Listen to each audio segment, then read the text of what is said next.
സംബന്ധിച്ചിടത്തോളം ഇക്കാര്യത്തിൽ പ്രത്യേകിച്ച് ഒരു ആശങ്കയുടെ കാര്യമില്ല.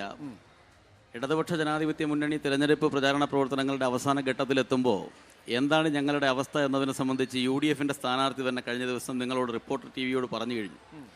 അദ്ദേഹം ആദ്യഘട്ടത്തിൽ പറഞ്ഞത് അവർ തമ്മിൽ UDF-ഉം BJP-യും തമ്മിലാണ് മത്സരം, LDF-ന്റെ പ്രചരണ പ്രവർത്തനമൊന്നും വേണ്ടത്ര ശക്തമായി വന്നിട്ടില്ല എന്നാണ്. എന്നാൽ കഴിഞ്ഞ ദിവസം അദ്ദേഹത്തിന് തന്നെ അത് തിരുത്തേണ്ടി വന്നു. ഇടതുപക്ഷ ജനാധിപത്യ മുന്നണിയുടെ തിരഞ്ഞെടുപ്പ് പ്രവർത്തനം ശക്തമാണ് എന്ന അനുഭവങ്ങളിൽ നിന്ന് UDF-ന്റെ സ്ഥാനാർത്ഥിക്ക് തന്നെ ബോധ്യപ്പെട്ടു. അപ്പോൾ അതുകൊണ്ട് ഞങ്ങളെ സംബന്ധിച്ചിടത്തോളം ഈ കാര്യത്തിൽ ഒരു ആശങ്കയുമില്ല. ഇവിടെ UDF-ഉം LDF-ഉം തമ്മിലുള്ള മത്സരമാണ് നടക്കുന്നത്. ആ മത്സരത്തിൽ ഇടതുപക്ഷ ജനാധിപത്യ മുന്നണി സ്ഥാനാർത്ഥി പന്ന്യൻ രവീന്ദ്രൻ ഉജ്ജ്വലമായ വിജയം നേടുമെന്ന കാര്യത്തിൽ ഞങ്ങളെ സംബന്ധിച്ചിടത്തോളം ഇത് ശരിക്കും ഒരു മോദി വിരുദ്ധ മുന്നണിയാണല്ലോ ഇന്ത്യ മുന്നണി എന്ന് പറയുന്നത്. അപ്പോൾ സ്വാഭാവികമായും ഇന്ത്യ മുന്നണിയുടെ ഭാഗമായിട്ടല്ല ഇടതു മുന്നണി മത്സരിക്കുന്നതെങ്കിലും രാഹുൽ ഗാന്ധി നയിക്കുന്ന ഒരു പക്ഷേ കോൺഗ്രസിലെ കരുത്തനായ ശശി തരൂർ മത്സരിക്കുമ്പോൾ നാലാമത്തെ ഊഴം മോദിയെ ചെറുക്കാൻ ശശി തരൂരിനല്ലേ വോട്ടർമാർ വോട്ടിടുവെന്ന ചോദ്യം പ്രസക്തമല്ലേ? മോഡി വിരുദ്ധ രാഷ്ട്രീയം എന്നാൽ BJP വിരുദ്ധ രാഷ്ട്രീയം എന്നാണല്ലോ. BJP വിരുദ്ധ രാഷ്ട്രീയത്തിന്റെ വോട്ട് വാങ്ങി നാളെ BJP പാളയത്തിലേക്ക് തന്നെ ചേക്കേറാൻ സാധ്യതയുണ്ട് എന്ന് പരക്കെ വിശ്വസിക്കപ്പെടുന്ന ഒരാൾ വിജയിച്ചു പോകണോ വേണ്ടയോ എന്നുള്ളതാണ് തിരുവനന്തപുരം പാർലമെന്റ്. വലിയ ഗുരുതരമായ ഒരു ആരോപണമാണ്. ശശി തരൂർ എന്നോട് തന്നെ സംബന്ധിച്ചത് 2 തവണ BJP നേതൃത്വം ചർച്ച ചെയ്തിട്ടും താൻ BJP-യിലേക്ക് പോയിട്ടില്ല എന്നാണ്. പക്ഷേ നാളെ വേണമെങ്കിൽ BJP-യിലേക്ക് പൊക്കൂടെ? കാരണം KPCC പ്രസിഡന്റിന്റെ PA ഇന്ന് മനോജ് BJP-യിലേക്ക് പോയി. നിങ്ങളുടെ ഗുജറാത്തിലെ സൂററ്റിൽ ആകെ ഉണ്ടായിരുന്ന ഒരു സ്ഥാനാർത്ഥി, ആ സ്ഥാനാർത്ഥി ഇന്നലെ നാമനിർദ്ദേശ പത്രിക അദ്ദേഹത്തിന്റെ തള്ളി. അവിടെ ഏക BJP സ്ഥാനാർത്ഥി അവിടെ വിജയിച്ചു. അദ്ദേഹം നാളെ BJP-യിലേക്ക് പോകാൻ പോകുന്നു എന്ന വാർത്ത വരുന്നു. എങ്ങനെ വിശ്വസിക്കും തിരുവനന്തപുരം ശശി തരൂരിനെ? തരൂരിനെ കഴിഞ്ഞ 3 തവണയായി കേരളത്തിലെയും തിരുവനന്തപുരത്തിലെയും ജനങ്ങൾ വിശ്വസിച്ചത് കൊണ്ടാണല്ലോ വലിയ ഭൂരിപക്ഷത്തിൽ അദ്ദേഹം ജയിച്ചു വന്നത്. നമുക്കറിയാം, ഇവിടെ BJP-യിൽ നിന്ന് തെരഞ്ഞെടുപ്പ് നമുക്കറിയാം മാരാർ മത്സരിച്ചപ്പോൾ കൺവീനറായി കടന്നു വന്ന പിണറായി വിജയൻ അടക്കമുള്ള ആളുകൾ BJP-യിൽ നിന്നാണ് CPM-ലേക്ക് കടന്നു വന്നത്. ഞാൻ അതിലേക്കൊന്നും കടക്കുന്നില്ല. ഇവിടെ ഞങ്ങളെല്ലാവരും BJP-യിലേക്ക് പോകുന്നു എന്നുള്ള പ്രചാരണം നിരന്തരമായി പ്രയോഗിക്കുന്നതാണ്.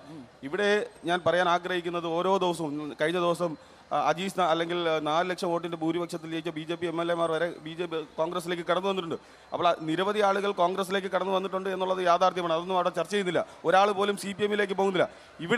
ഇവിടെ എപ്പോഴും CPM ആഗ്രഹിക്കുന്നത് കോൺഗ്രസിനെ പ്രതിരോധത്തിലാക്കാൻ വേണ്ടിയാണ്. ഇന്ന് പോലും PV അൻവർ MLA അടക്കമുള്ള പിണറായി വിജയൻ അടക്കമുള്ള ആളുകൾ വാ തുറന്നാൽ പറയുന്നത് രാഹുൽ ഗാന്ധിക്കെതിരെയാണ്.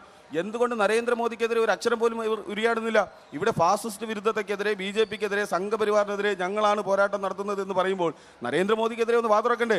രാഹുൽ ഗാന്ധിയെ കളിയാക്കുന്നു, രാഹുൽ ഗാന്ധിയെ പരിഹസിക്കുന്നു, അദ്ദേഹത്തിന്റെ DNA പരിശോധിക്കുന്നു എന്ന് പറയുമ്പോൾ ശരിക്കും ഇവർ ആരെയാണ് നേരിടുന്നത്? പക്ഷേ ആ ഫാസിസ്റ്റിനെ എതിരിടാൻ വേണ്ടി നിങ്ങൾ വയനാട്ടിൽ വന്ന് രാഹുൽ ഗാന്ധി മത്സരിക്കുമ്പോൾ സ്വാഭാവികമായി നിങ്ങൾക്ക് ആ ചോദ്യം ഉന്നയിക്കാനുള്ള അവകാശം തന്നെ നഷ്ടപ്പെട്ടില്ലേ? എങ്ങനെയാണ്? ഞാൻ ചോദിക്കട്ടെ, വയനാട്ടിൽ ഇവിടെയും CPM ഒരു ഫാസിസ്റ്റ് വിരുദ്ധ അല്ലെങ്കിൽ ഫാസിസ്റ്റ് വിരുദ്ധ സംഘടന എന്ന് പറയാം. അതെ, ഒരേ സമയം ഞാൻ പറയട്ടെ, ഫാസിസം എല്ലാ രീതിയിലും ചെറുക്കപ്പെടേണ്ടതാണ്. കേരളത്തിൽ CPM ഫാസിസം നടത്തില്ല എന്ന് പറയാനൊന്നും കഴിയില്ലല്ലോ. ഞാൻ ഇനിയും പറയുന്നു, വയനാട്ടിൽ രാഹുൽ വന്നതുകൊണ്ട് എന്ത് നഷ്ടമാണ് ഉണ്ടായത്? എന്ത് സന്ദേശമാണ് കൊടുക്കുന്നത്? തിരുവനന്തപുരം മണ്ഡലത്തിലും പ്രതിധ്വനിക്കുന്നു. കഴിഞ്ഞ തവണ വന്നപ്പോൾ ശരി, തെക്കൻ കേരളത്തിൽ മത്സരിക്കാൻ അല്ലെങ്കിൽ തെക്കേ ഇന്ത്യയിൽ മത്സരിക്കാൻ വരുന്നു. പക്ഷേ ഫാസിസത്തെ നേരിടാൻ നിങ്ങൾ 278 മണ്ഡലങ്ങളിൽ മത്സരിക്കുന്നു. അതിൽ വളരെ കുറച്ച് മണ്ഡലങ്ങൾ BJP-യുമായി നേരിട്ട് നിങ്ങൾ മത്സരിക്കുന്നുണ്ട്. അവിടെ ഒരിടത്ത് മത്സരിച്ചല്ലേ രാഹുൽ തന്റെ രാഷ്ട്രീയ സന്ദേശം വ്യക്തമാക്കേണ്ടിയിരുന്നത്? മത്സരിക്കുന്നുണ്ടല്ലോ. ഇത് ഞാൻ വയനാട് അത് പാർട്ടി എടുക്കേണ്ട തീരുമാനമാണ്. പാർട്ടി എടുത്ത തീരുമാനം വയനാട് മത്സരിക്കാനാണ്. വയനാട് രാഹുൽ ഗാന്ധി മത്സരിച്ചത് കണ്ട് എന്ത് നഷ്ടമാണ് ഉണ്ടായത്? ഞാൻ ചോദിക്കട്ടെ, വയനാട് പോലും വലിയൊരു ദുരന്തമുണ്ടായപ്പോൾ ഇവിടെയുള്ള പിണറായി വിജയൻ കാണിച്ചതിനേക്കാൾ കൂടുതൽ ഉത്തരവാദിത്വം രാഹുൽ ഗാന്ധി കാണിച്ചില്ലേ? തന്റെ പര്യടനം പോലും നിർത്തിവെച്ചുകൊണ്ട് ആ വന്യജീവി ആക്രമണം ഉണ്ടായ സമയത്ത് ഓടിയെത്തിയത് രാഹുൽ ഗാന്ധിയാണ്. ആ രാഹുൽ ഗാന്ധി എല്ലാ രീതിയിലും, ഞാൻ പറയുന്നത്, ഈ കേരളത്തിൽ നിന്നൊരു രാഹുൽ ഗാന്ധിയെ പിന്തുണയ്ക്കുന്നതുകൊണ്ട് എന്താണ് തെറ്റ്? ഒരു ഫാസിസ്റ്റ് വിരുദ്ധ പോരാട്ടത്തിന് കേരളത്തിൽ കോൺഗ്രസിലെ ഏറ്റവും പ്രധാനപ്പെട്ട നേതാവ് ഫാസിസത്തെ നേരിടാൻ വയനാട്ടിൽ വന്ന് ആനി രാജയ്ക്കെതിരെ മത്സരിക്കുന്നുവെന്ന് പറയുമ്പോൾ തന്നെ ആനി രാജയെ പോലൊരു സ്ഥാനാർത്ഥി എന്ന് പറയുമ്പോൾ ആനി രാജയ്ക്ക് അല്ലെങ്കിൽ ഇതിനെതിരെ മത്സരിക്കാൻ എന്താണ് പറയാനുള്ളത്? പിണറായി വിജയന്റെ പോലീസ് RSS-ന്റെ ഭാഗമായി നിൽക്കുന്നു എന്ന് പറഞ്ഞതാണ് ആനി രാജ. ആനി രാജ തന്നെ പരോക്ഷമായി CPM അല്ലെങ്കിൽ BJP-യുടെ ആളാണെന്ന് പറഞ്ഞു കഴിഞ്ഞിരിക്കുന്നു. ശരി, അങ്ങനെയാണെങ്കിൽ ശശി തരൂർ എന്ത് രാഷ്ട്രീയ സന്ദേശമാണ് കൊടുക്കുന്നതെന്നാണ് അദ്ദേഹം ചോദിക്കട്ടെ. ശശി തരൂർ BJP-യിലേക്ക് പോകുമെന്ന് ചോദ്യം, അത് താങ്കൾ തരൂരിന്റെ നമുക്കറിയാം, വളരെ കാലമായ അദ്ദേഹത്തിന്റെ നിലപാട് നമുക്കറിയാം.